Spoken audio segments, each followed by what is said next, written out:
Hello my YouTube family, আশা করি তোমরা সবাই খুব ভালো আছো আর আমিও খুব ভালো আছি।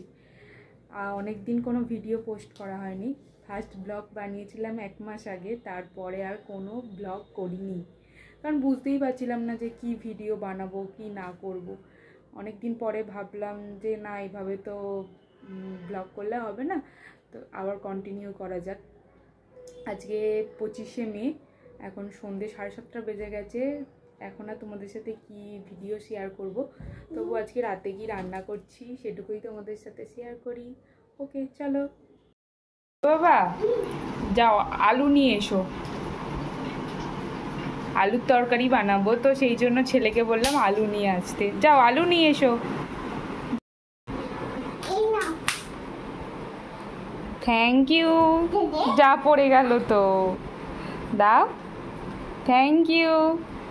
আজকে রাত্রে বানাবো আলুর তরকারি আর লুচি, তো সেই জন্য আগে আলুগুলোকে কেটে ধুয়ে নিই।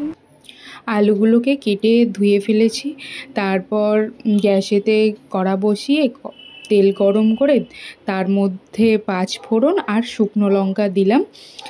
একটু ভাজা ভাজা হয়ে গেলে তারপর ওর মধ্যে দিয়ে দেব ধুয়ে রাখা আলুটা দেব। তারপরে একে একে দেব নুন, হলুদ দিয়ে আলুটাকে আবারও একটু হালকা করে ভাজা ভাজা করে নেব।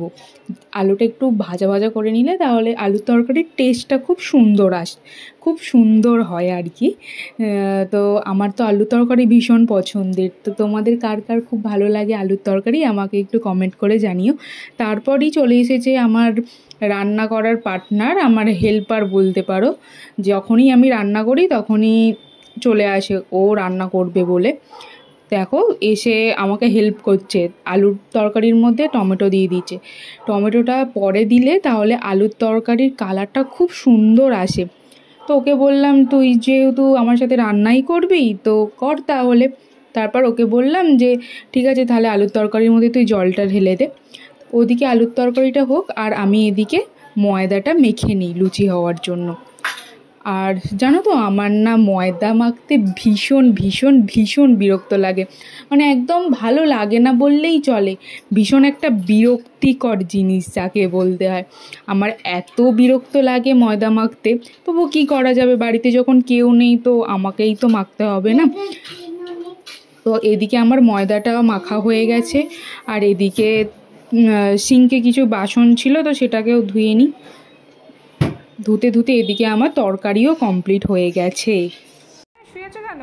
এদিকে আমার ছেলের কাণ্ড দেখো, মেঝেতে শুয়ে গড়াগড়ি খাচ্ছে, মানে শুয়ে শুয়ে ফোন দেখছে আর কি।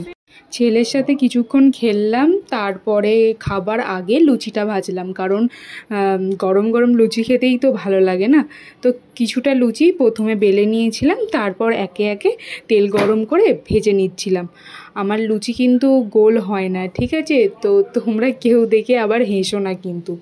লুচিগুলো ফোলে কিন্তু আমার একটা লুচিও গোল হয় না। আমি একদমই বলতে পারো লুচি গোল করতে পারি না। ঠিক আছে, তো সবই তো পেটে যাবে, নিজেরাই খাবো, তো বাইরের লোক তো কেউ খাচ্ছে না। লুচি গোল হোক বা লম্বা হোক, ঠিক আছে? আমার লুচি দেখেছো তো, আমার লুচি কিন্তু গোল হয়নি, কিন্তু লম্বাটে হয়েছে। আর দেখো যে কটা লুচি ভাজা দেখিয়েছে কিন্তু প্রত্যেকটা লুচিই ফুলেছে। ঠিক আছে, তো তোমরাও এরকম কারা কারা আছো যে আমার মতো গোল গোল লুচি করতে পারো না। দেখো লুচি ভাজা হয়ে গেছে, তারপর খাবারের থালাটাও গুছিয়ে নিলাম। আজকের মতো এইটুকু। Good night, tata.